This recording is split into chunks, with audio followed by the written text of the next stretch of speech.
The United States presidential election of 1968 was the 46th quadrennial presidential election, held on Tuesday, November 5, 1968.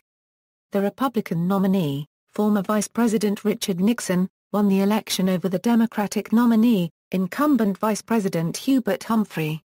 Nixon ran on a campaign that promised to restore law and order to the nation's cities, torn by riots and crime. Analysts have argued the election of 1968 is a realigning election as it permanently disrupted the New Deal coalition that had dominated presidential politics for 36 years. Coming 4 years after Democrat Lyndon B. Johnson won in a historic landslide, the election saw the incumbent president forced out of the race and a Republican elected for the first time in 12 years.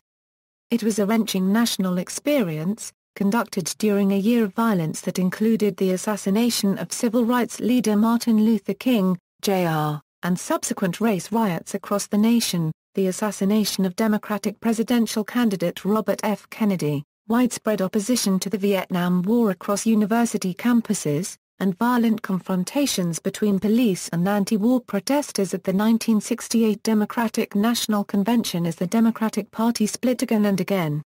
The election featured the strongest third-party effort since the 1912 presidential election by former Alabama Governor George Wallace.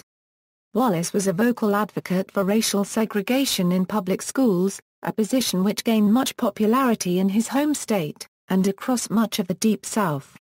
Because Wallace's campaign opposed federal intervention in the South to end school segregation, he carried the Deep South and ran well in ethnic enclave industrial districts in the North. This was the last election in which New York had the most votes in the Electoral College. After the 1970 census, California gained the most electoral votes and has remained the most populous state since then.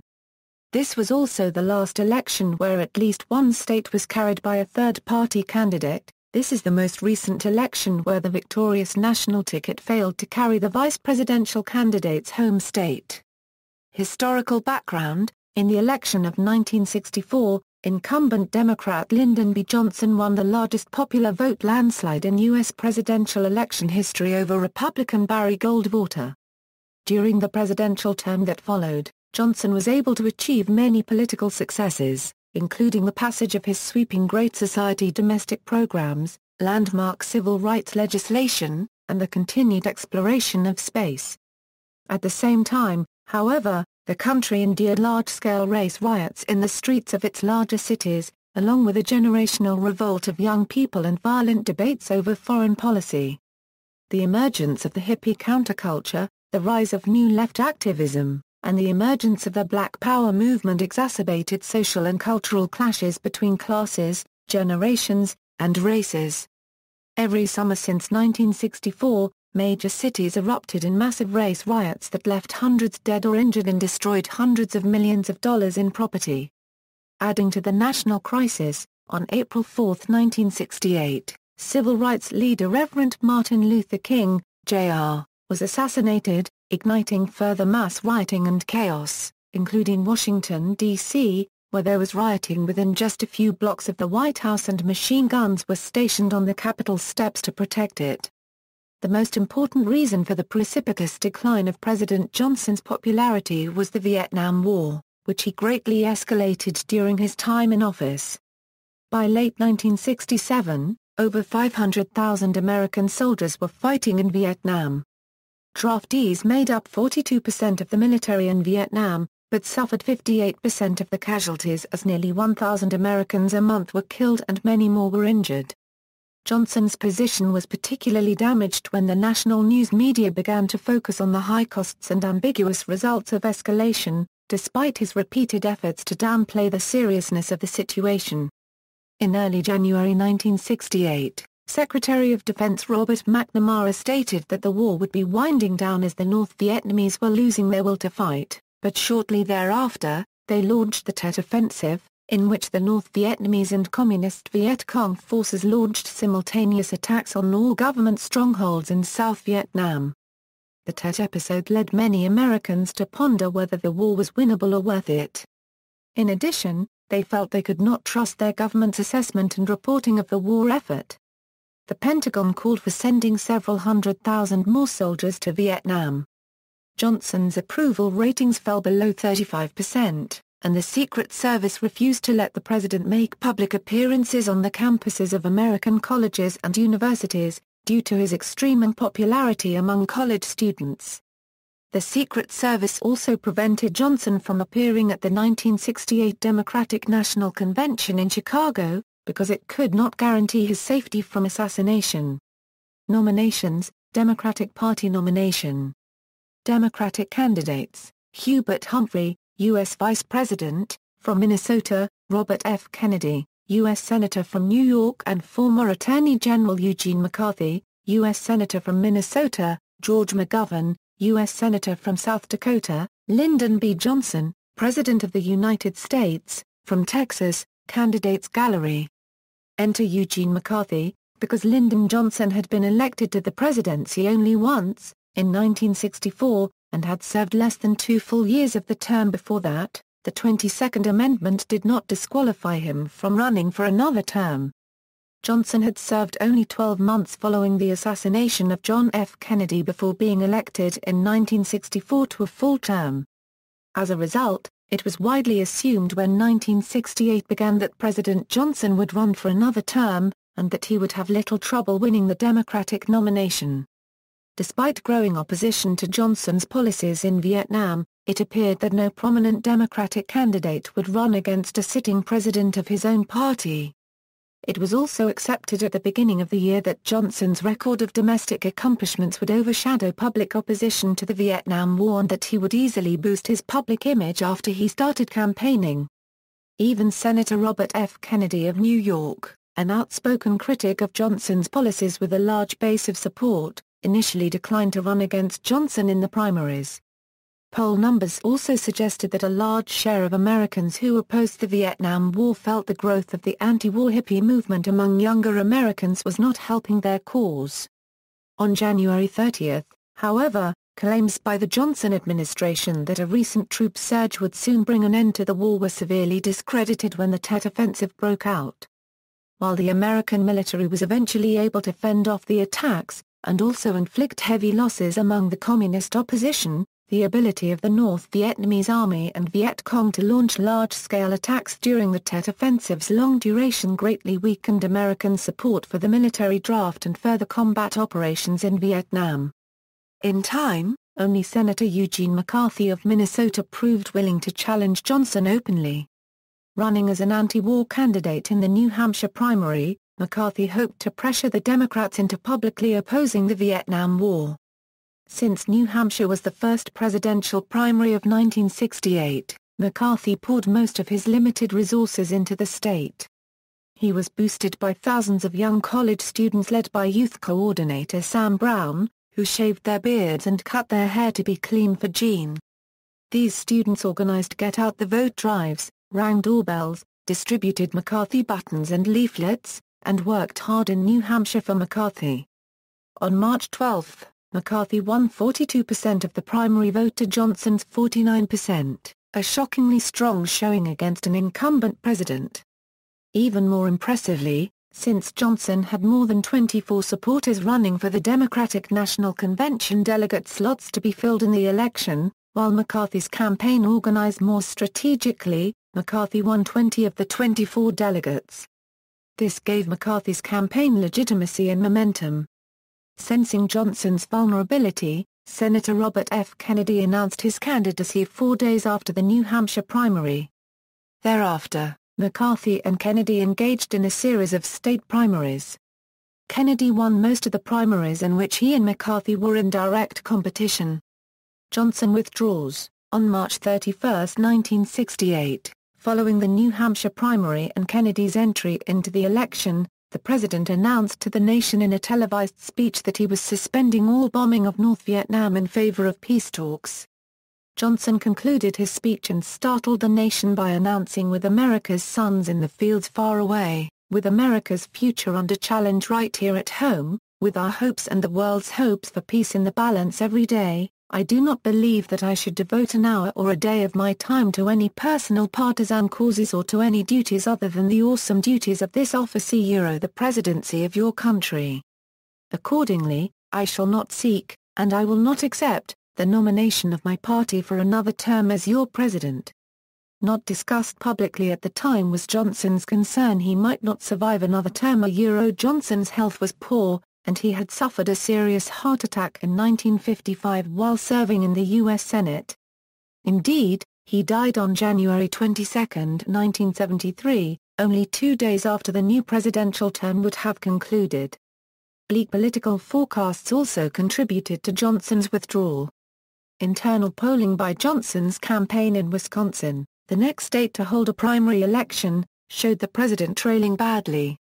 Historians have debated just why Johnson quit a few days after his weak showing in New Hampshire. Shesel says Johnson wanted out of the White House but also wanted vindication. When the indicators turned negative, he decided to leave. Gould says that Johnson had neglected the party, was hurting it by his Vietnam policies, and underestimated McCarthy's strength until the very last minute, when it was too late for Johnson to recover. Wood said Johnson realized he needed to leave in order for the nation to heal. Dallek says that Johnson had no further domestic goals, and realized that his personality had eroded his popularity. His health was not good, and he was preoccupied with the Kennedy campaign. His wife was pressing for his retirement and his base of support continued to shrink. Leaving the race would allow him to pose as a peacemaker. Bennett, however, says Johnson, had been forced out of a re-election race in 1968 by outrage over his policy in Southeast Asia. It has also been reported that Johnson decided to wind down his re-election bid after popular and influential CBS News anchor Walter Cronkite turned against the president's policy in Vietnam and recommended peace negotiations during a CBS News editorial which aired on February 27. After later watching Cronkite's editorial, Johnson allegedly exclaimed, "If I've lost Cronkite, I've lost Middle America." Issues surrounding reports of this allegation have raised questions about its accuracy, such as the fact that Johnson was attending Texas Governor John Connally's birthday gala in Austin, Texas, when Cronkite's editorial aired and thus was unable to see the original broadcast.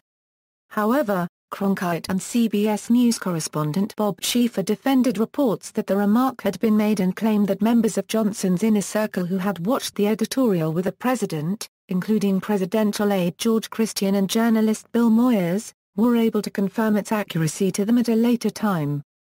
Schieffer, who was serving as a reporter for the Star-Telegram's WBAP television station in Fort Worth, Texas, when Cronkite's editorial aired, acknowledged reports that the president saw the editorial's original broadcast were inaccurate, but claimed the president was able to watch a taping of it the morning after it aired and then made the remark.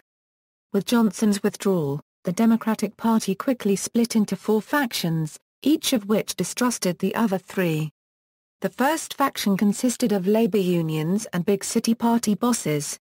This group had traditionally controlled the Democratic Party since the days of President Franklin D. Roosevelt, and they feared loss of their control over the party.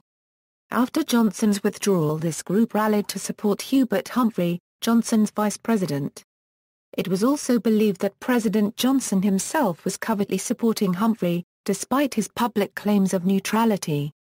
The second faction, which rallied behind Senator Eugene McCarthy, was composed of college students, intellectuals, and upper-middle-class whites who had been the early activists against the war in Vietnam. They perceived themselves as the future of the Democratic Party. The third group was primarily composed of Catholics, blacks and other minorities as well as several anti-war groups. These groups rallied behind Senator Robert F. Kennedy. The fourth group consisted of white Southern Democrats. Some older men, remembering the New Deal's positive impact upon the rural South, supported Vice-President Humphrey. Many would rally behind the third-party campaign of Alabama Governor George C. Wallace as a law and order candidate. Since the Vietnam War had become the major issue that was dividing the Democratic Party, and Johnson had come to symbolize the war for many liberal Democrats, Johnson believed that he could not win the nomination without a major struggle, and that he would probably lose the election in November to the Republicans. However, by withdrawing from the race he could avoid the stigma of defeat, and he could keep control of the party machinery by giving the nomination to Humphrey, who had been a loyal vice president. Milne argues that, in terms of foreign policy in the Vietnam War, Johnson at the end wanted Nixon to be president rather than Humphrey, since Johnson agreed with Nixon, rather than Humphrey, on the need to defend South Vietnam from communism. However, Johnson's telephone calls show that Johnson believed the Nixon camp was deliberately sabotaging the Paris peace talks. He told Humphrey, who refused to use allegations based on illegal wiretaps of a presidential candidate. Nixon himself called Johnson and denied the allegations. Dallek concludes that Nixon's advice to Saigon made no difference, and that Humphrey was so closely identified with Johnson's unpopular policies that no last-minute deal with Hanoi could have affected the election. Contest. After Johnson's withdrawal, Vice-President Hubert Humphrey announced his candidacy. Kennedy was successful in 4 state primaries and McCarthy won 6. However, in primaries where they campaigned directly against one another, Kennedy won 3 primaries and McCarthy won 1. Humphrey did not compete in the primaries, leaving that job to favorite sons who were his surrogates, notably Senator George A. Smathers from Florida, Senator Stephen M. Young from Ohio, and Governor Roger D. Branigin of Indiana. Instead, Humphrey concentrated on winning the delegates in non-primary states, where party leaders such as Chicago Mayor Richard J. Daley controlled the delegate votes in their states. Kennedy defeated Branigin and McCarthy in the Indiana primary, and then defeated McCarthy in the Nebraska primary. However, McCarthy upset Kennedy in the Oregon primary. After Kennedy's defeat in Oregon, the California primary was seen as crucial to both Kennedy and McCarthy. McCarthy stumped the state's many colleges and universities, where he was treated as a hero for being the first presidential candidate to oppose the war. Kennedy campaigned in the ghettos and barrios of the state's larger cities, where he was mobbed by enthusiastic supporters. Kennedy and McCarthy engaged in a television debate a few days before the primary. It was generally considered a draw. On June 4, Kennedy narrowly defeated McCarthy in California, 46% to 42%. However, McCarthy refused to withdraw from the race and made it clear that he would contest Kennedy in the upcoming New York primary, where McCarthy had much support from anti-war activists in New York City.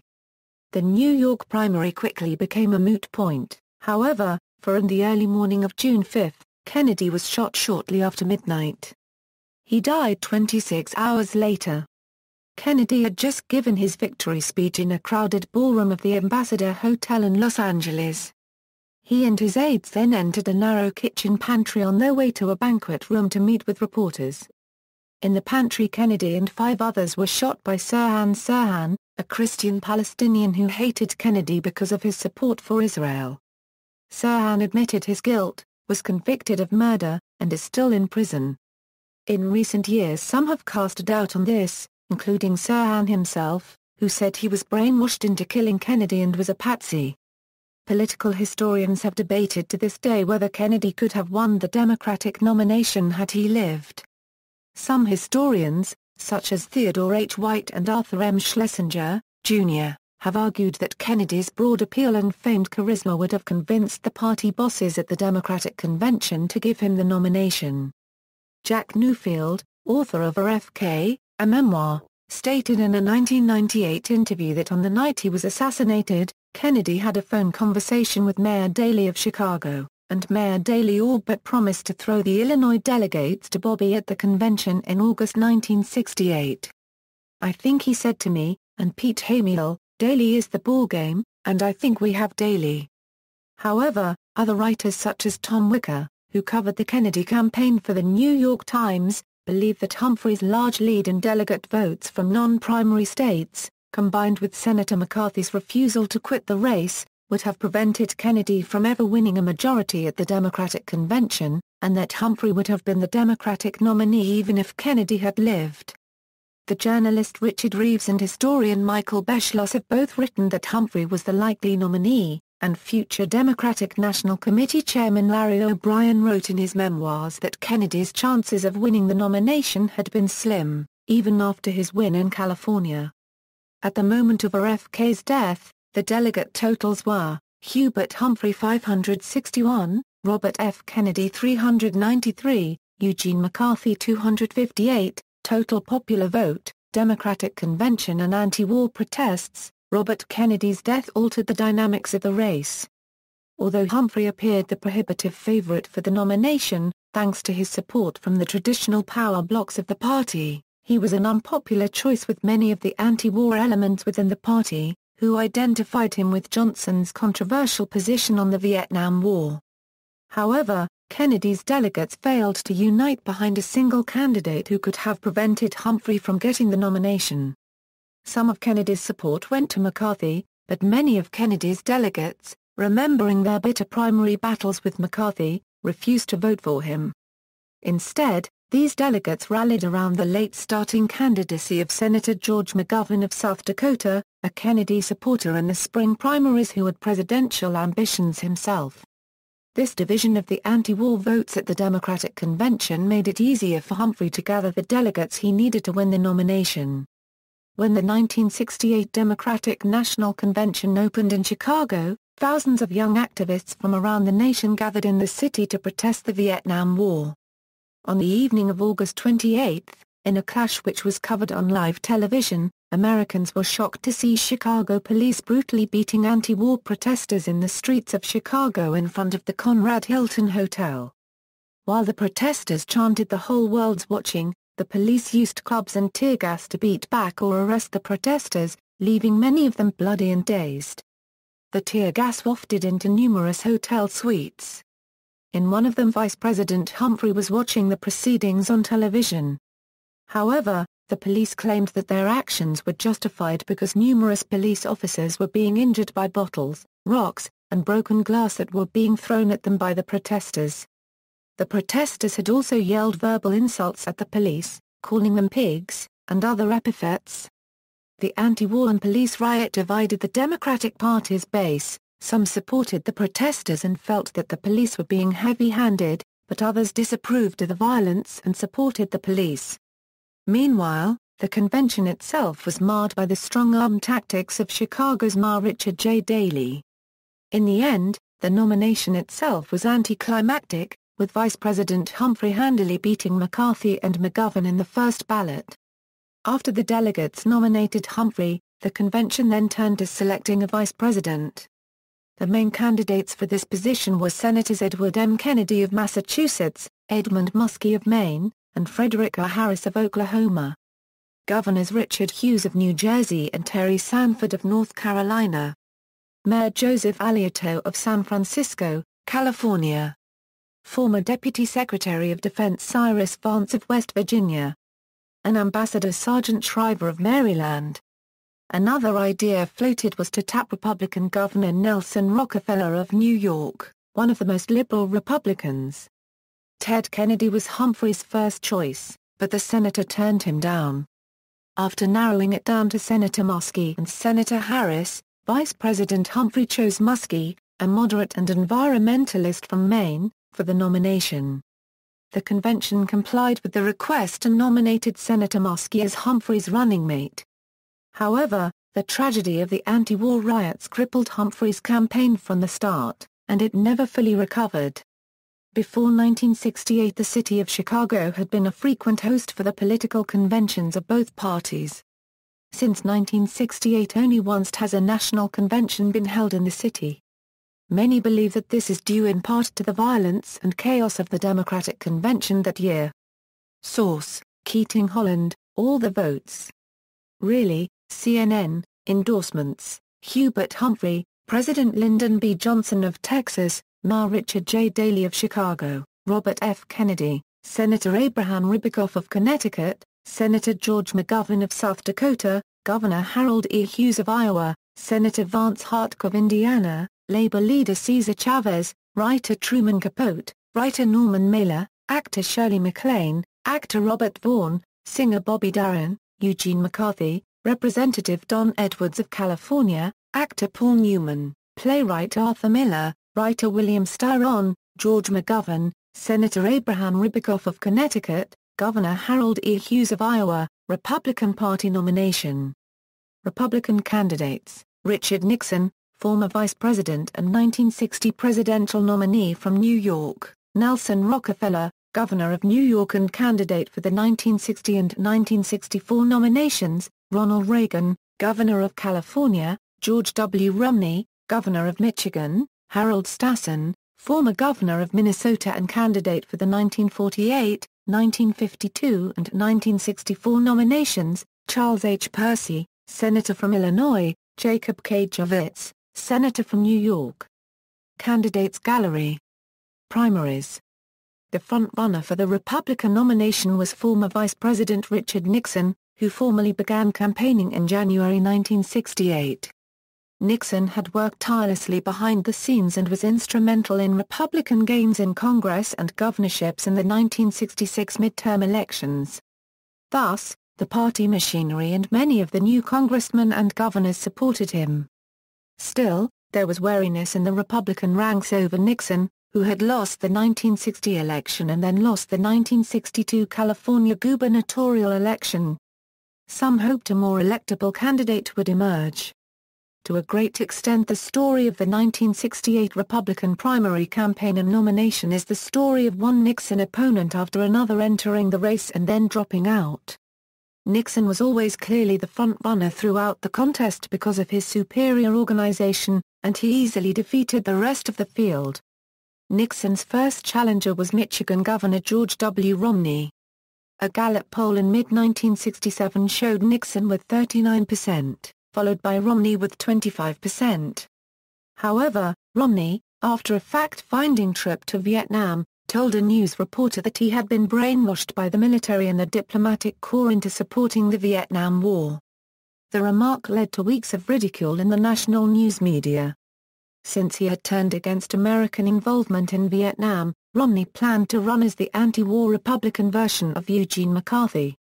However, following his brainwashing comment, Romney's support faded steadily, and with polls showing him far behind Nixon, he withdrew from the race on February 28, 1968.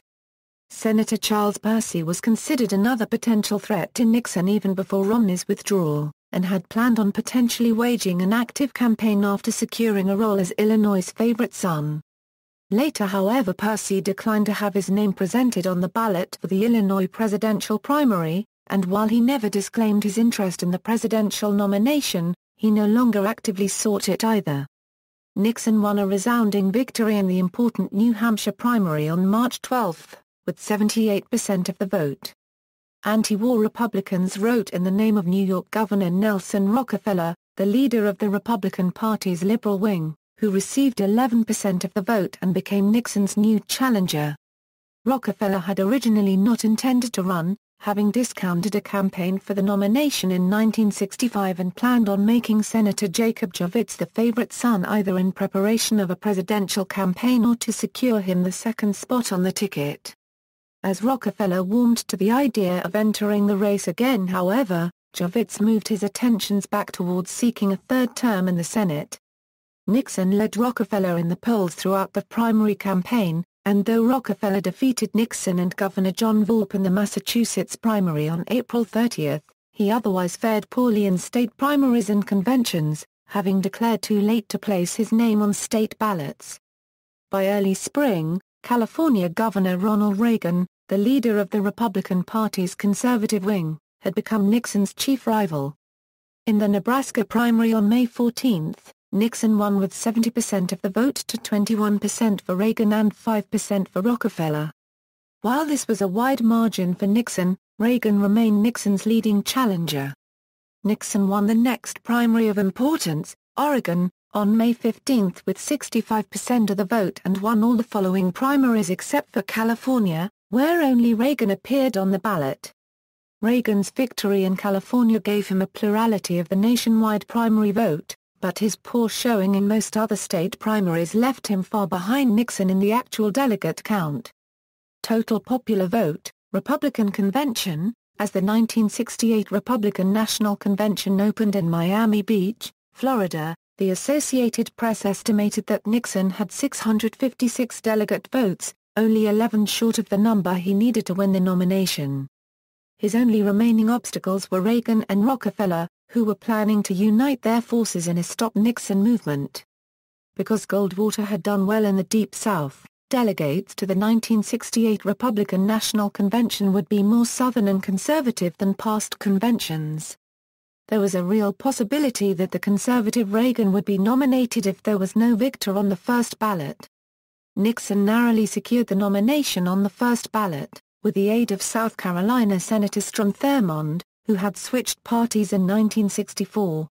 He selected dark horse Maryland Governor Spiro Agnew as his running mate, a choice which Nixon believed would unite the party, appealing to both Northern moderates and Southerners disaffected with the Democrats.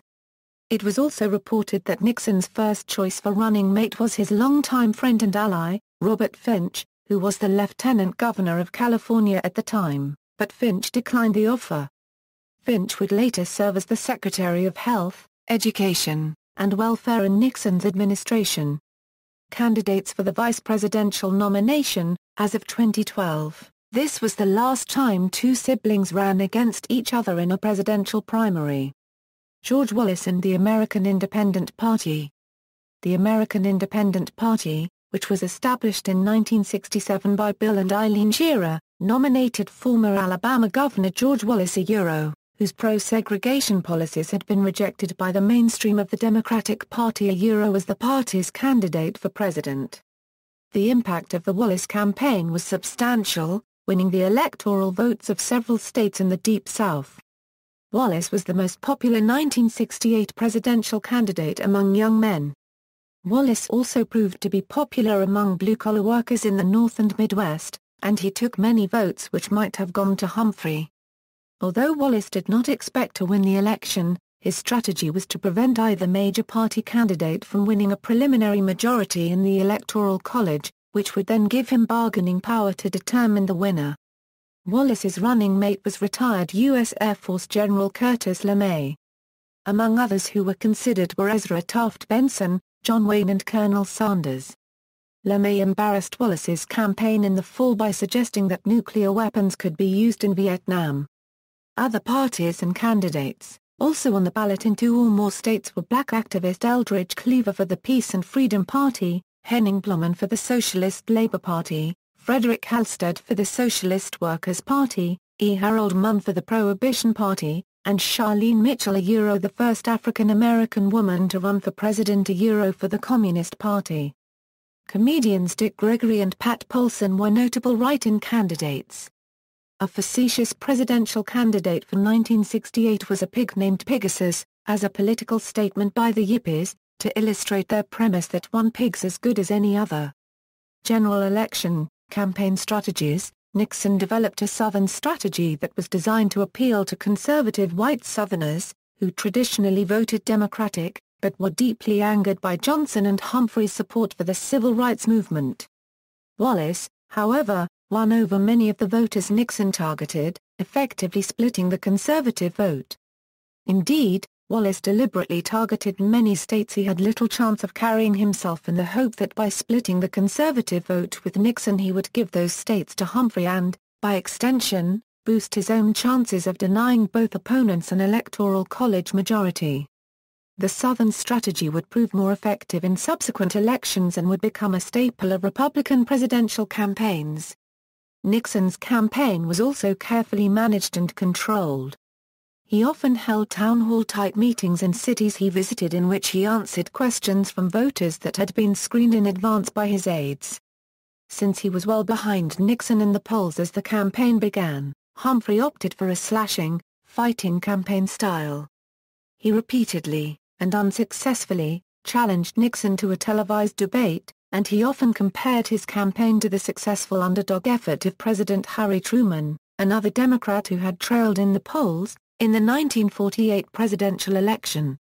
Humphrey predicted that he, like Truman, would surprise the experts and win an upset victory.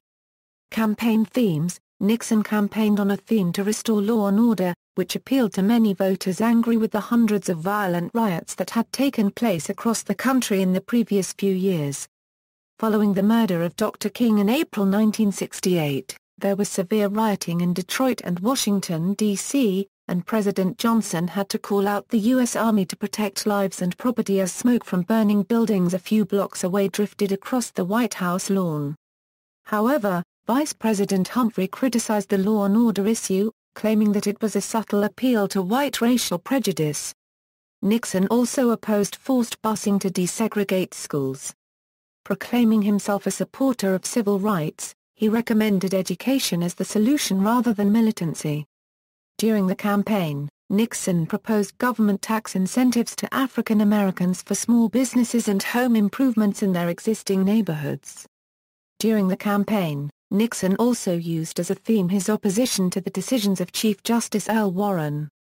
Many conservatives were critical of Chief Justice Warren for using the Supreme Court to promote liberal policies in the fields of civil rights, civil liberties, and the separation of church and state. Nixon promised that if he were elected president, he would appoint justices who would take a less active role in creating social policy. In another campaign promise, he pledged to end the draft. During the 1960s, Nixon had been impressed by a paper he had read by Professor Martin Anderson of Columbia University. Anderson had argued in the paper for an end to the draft and the creation of an all-volunteer army. Nixon also saw ending the draft as an effective way to undermine the anti-Vietnam War movement, since he believed affluent college-age youths would stop protesting the war once their own possibility of having to fight in it was gone. Humphrey, meanwhile, promised to continue and expand the Great Society welfare programs started by President Johnson, and to continue the Johnson administration's war on poverty. He also promised to continue the efforts of Presidents Kennedy and Johnson, and the Supreme Court, in promoting the expansion of civil rights and civil liberties for minority groups. However, Humphrey also felt constrained for most of his campaign in voicing any opposition to the Vietnam War policies of President Johnson, due to his fear that Johnson would reject any peace proposals he made and undermine his campaign. As a result, early in his campaign Humphrey often found himself the target of anti-war protesters, some of whom heckled and disrupted his campaign rallies. Humphrey's comeback and the October surprise, after the Democratic convention in late August, Humphrey trailed Nixon by double digits in most polls, and his chances seemed hopeless. According to Time magazine, the old Democratic coalition was disintegrating, with untold numbers of blue-collar workers responding to Wallace's blandishments, Negroes threatening to sit out the election, liberals disaffected over the Vietnam War, the South lost. The war chest was almost empty, and the party's machinery, neglected by Lyndon Johnson, creaked in disrepair. Calling for the politics of joy, and using the still powerful labor unions as his base, Humphrey fought back. In order to distance himself from Johnson and to take advantage of the Democratic plurality in voter registration, Humphrey stopped being identified in ads as Vice-President Hubert Humphrey, instead being labeled Democratic candidate Hubert Humphrey. Humphrey attacked Wallace as a racist bigot who appealed to the darker impulses of Americans. Wallace had been rising in the polls, and peaked at 21% in September, but his momentum stopped after he selected Curtis LeMay as his running mate. Curtis LeMay's suggestion of tactical nuclear weapons being used in Vietnam conjured up memories of the 1964 Goldwater campaign. Labor unions also undertook a major effort to win back union members who were supporting Wallace, with substantial success.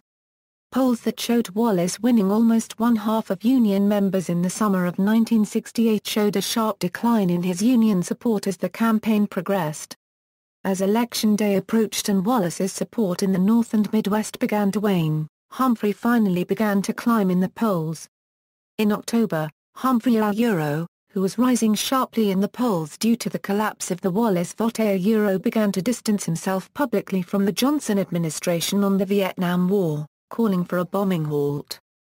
The key turning point for Humphrey's campaign came when President Johnson officially announced a bombing halt, and even a possible peace deal, the weekend before the election. The Halloween peace gave Humphrey's campaign a badly needed boost. In addition, Senator Eugene McCarthy finally endorsed Humphrey in late October after previously refusing to do so, and by Election Day the polls were reporting a dead heat. However, the Nixon campaign had anticipated a possible October surprise to boost Humphrey and thwarted any last-minute chances of a Halloween peace. Bryce Harlow, former Eisenhower White House staff member, claimed to have a double agent working in the White House. "I kept Nixon informed."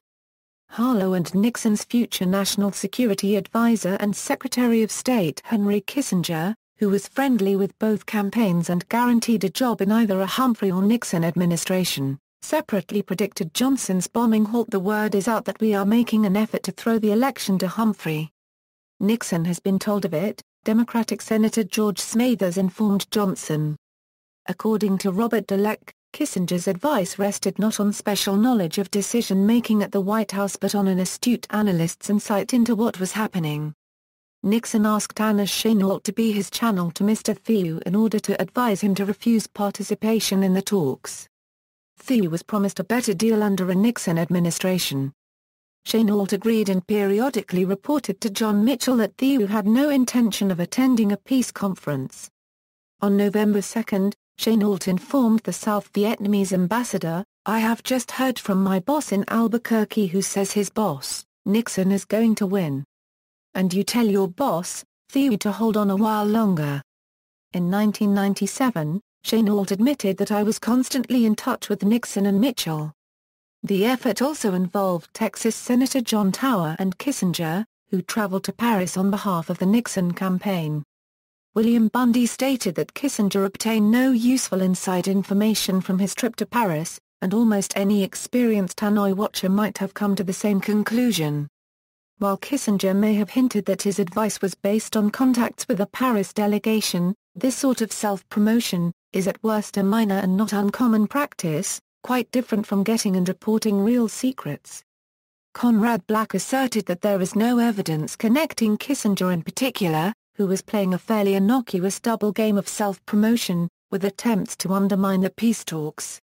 Black further commented that the Democrats were outraged at Nixon, but what Johnson was doing was equally questionable, and there is no evidence that Thieu needed much prompting to discern which side he favored in the U.S. election. Johnson learned of the Nixon-Chennault effort because the NSA was interfering in communications in Vietnam. Johnson was enraged and said that Nixon had blood on his hands. To Senate Minority Leader Everett Dirksen, Johnson labeled such action treason. Defense Secretary Clark Clifford considered the moves an illegal violation of the Logan Act. In response, Johnson ordered NSA surveillance of Chennault and wiretapped members of the South Vietnamese embassy and members of the Nixon campaign.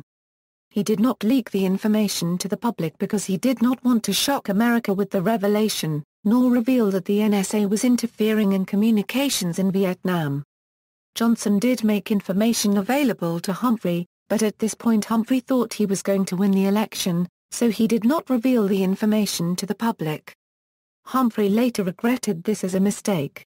The South Vietnamese government withdrew from peace negotiations, and Nixon publicly offered to go to Saigon to help the negotiations.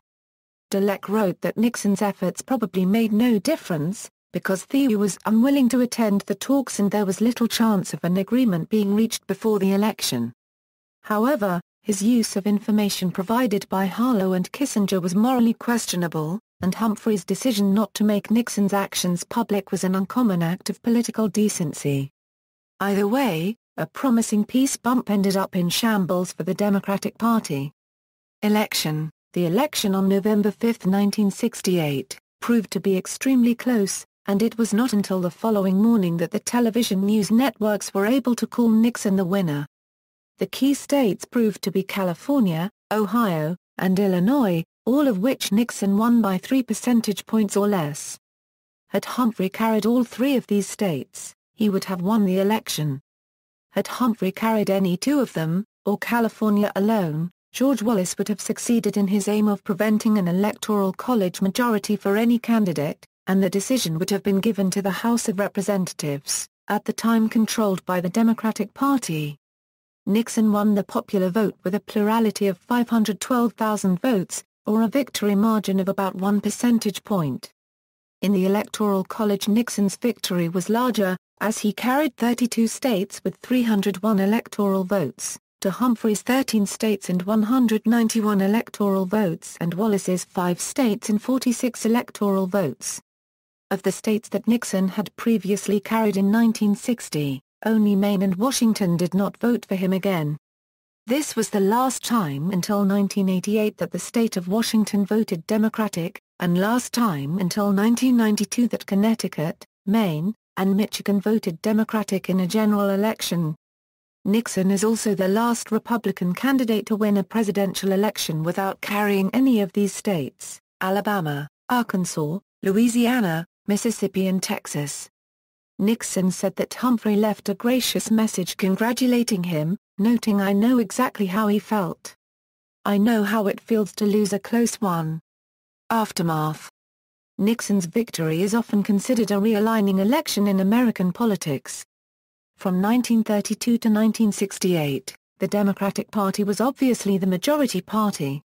During that time period, the Democrats had won 7 out of 9 presidential elections, and their agenda gravely affected that undertaken by the Republican Eisenhower administration. The election of 1968 reversed the situation completely. From 1968 until 2012, the Republicans won 7 out of 12 presidential elections, and its policies clearly affected those enacted by the Democratic Clinton administration. The election was a significant event in the long-term realignment in Democratic Party support, especially in the South.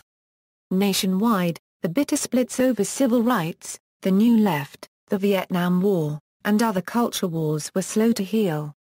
It was no longer automatic for all white Southerners to vote Democratic for president, as Republicans made major gains in suburban areas and areas filled with northern migrants. The rural Democratic courthouse cliques in the South lost power.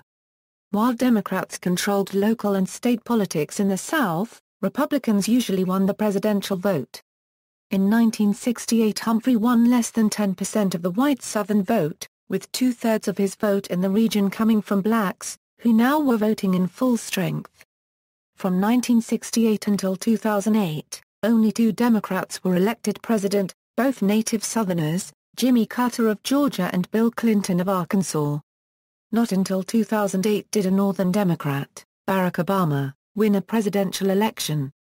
Another important result of the 1968 election was that it led to several reforms in how the Democratic Party chose its presidential nominees. In 1969, the Mcgovern-Fraser Commission adopted a set of rules for the states to follow in selecting convention delegates. These rules reduced the influence of party leaders on the nominating process and provided greater representation for minorities, women, and youth. The reforms led most states to adopt laws requiring primary elections, instead of party leaders, to choose delegates. After 1968, the only way to win the party's presidential nomination was through the primary process. Humphrey turned out to be the last nominee of either major party to win his party's nomination without having directly competed in the primaries. This was also the last election in which any third-party candidate won an entire state's electoral votes, with Wallace carrying 5 states. Results, source, Leip, David. 1968 presidential election results. Dave Leip's Atlas of U.S. Presidential Elections. Source, Electoral College Box Scores 1789 1996. Official website of the National Archives. Results by state. Close states, states where margin of victory was less than 5 percentage points, states where margin of victory was more than 5 percentage points, but less than 10 percentage points. Notes: in Alabama, Wallace was the official Democratic Party nominee, while Humphrey ran on the ticket of short-lived National Democratic Party of Alabama, loyal to him as an official Democratic Party nominee. In North Carolina, one Nixon elector cast his ballot for George Wallace and Curtis LeMay. Voters, Converse AL. Assesses the significance of the 1968 presidential election. Many people were dissatisfied with Johnson but not with the Democratic Party.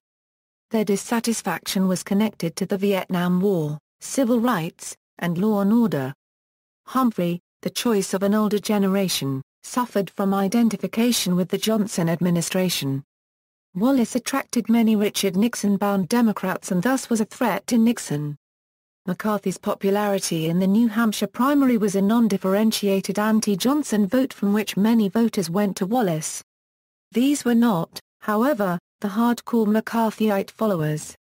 Wallace's success was the result of the voters' identification with his stand on the primary issues, continuing segregation, getting tough in Vietnam, and law and order.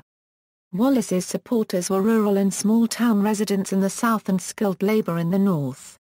They were disgusted with public policy and were often alienated from politics.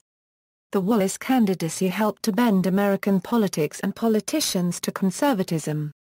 National voter demographics, source, Congressional Quarterly Weekly Report.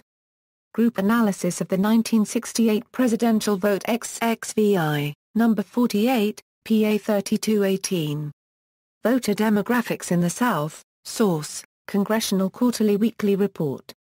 Group analysis of the 1968 presidential vote, XXVI, number 48, PA 3218. See also, United States House election, 1968, United States Senate election, 1968, History of the United States, History of the United States Democratic Party, History of the United States Republican Party, List of Presidents of the United States, First Inauguration of Richard Nixon, Sources, White, Theodore H., The Making of the President 1968. Pocket Books, 1970. Notes. Further reading, Ambrose, Stephen E. Nixon, The Education of a Politician, 1962-1972. Brown, Stuart Jerry. The Presidency on Trial, Robert Kennedy's 1968 Campaign and Afterwards. U. Press of Hawaii, 1972. 155 pp. Berner, David and West, Thomas. Of the Torches Past, The Kennedy Brothers and American Liberalism. 307 pp. Carter, Dan T. The Politics of Rage, George Wallace, The Origins of the New Conservatism, and the Transformation of American Politics. ISBN A0-8071-2597-0. Chester, Lewis, Godfrey Hodgson and Bruce Page. An American Melodrama, The Presidential Campaign of 1968, highly detailed report by British journalists, Converse, Philip E. Miller, Warren E. Rusk, Gerald G. Wolfe, Arthur C. Continuity and Change in American Politics, Parties and Issues in the 1968 Election.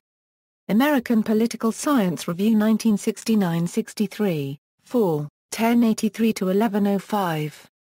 In JSTOR, Gallup, George H., ed.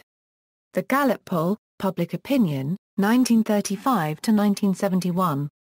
3 vols. Random House, 1972. Press releases. Lewis, Chester. Hodgson, Godfrey. Page, Bruce. An American Melodrama, The Presidential Campaign of 1968. Viking Press.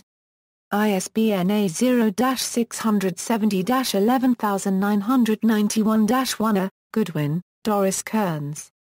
Lyndon Johnson and the American Dream. St. Martin's Press. ISBN A0-312-06027-0. Gould, Louis L. 1968, The Election That Changed America. Ivan A.D. ISBN A1-56663-010. Herzog, Arthur. McCarthy for President, Farber, David. Chicago 68. University of Chicago Press. ISBN A0-226-23800-8. Humphrey, Hubert H. The Education of a Public Man, My Life and Politics. Doubleday. ISBN A0-8166-1897-6. Jameson, Patrick E. Seeing the Lyndon B. Johnson Presidency Through the March 31, 1968 Withdrawal Speech. Presidential Studies Quarterly Vol 29 No. 1 1999 ppA 134+, Kimball, Warren F. The Election of 1968. Diplomatic History 2004 28, 4, 513 €528. ISSN 0145-2096 full text online in Sitzwise, in Gentler and EBSCO. Comments by others at PPA 563 Euro 576. Reply, PA 577. Kidgen, Michael. Wallace and the Middle Class. Public Opinion Quarterly 30. La Ferber, Walter. The Deadly Bet, LBJ, Vietnam, and the 1968 Election Short Survey, Lesher, Stephen. George Wallace, American Populist 587 pp. McCarthy, Eugene. The Year of the People, Memoir, McGinnis, Joe. The Selling of the President 1968. Trident Press. ISBN A0-671-82249-7. Mayer, Jeremy D. Nixon Rides the Backlash to Victory, Racial Politics in the 1968 Presidential Campaign, Historian 64 No. 3 pages 351 Euro 366. Nelson, Michael. Resilient America, Electing Nixon in 1968, Channeling Dissent, and Dividing Government 360 pages, Nixon, Richard. R.N., The Memoirs of Richard Nixon. ISBN A0-671-70741-8A. Primary source, Richardson, Darcy G. A Nation Divided, The 1968 Presidential Campaign. ISBN A0-595-23699-5. Rising, George. Clean for Gene, Eugene McCarthy's 1968 Presidential Campaign. Praeger Publishers. ISBN A0-275-95841-8. Savage, Sean J. JFK, LBJ, and the Democratic Party. SUNY Albany Press.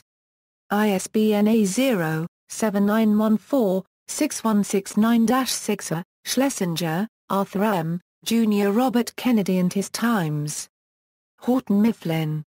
ISBN A0-395-24897-3. Shesel, Jeff.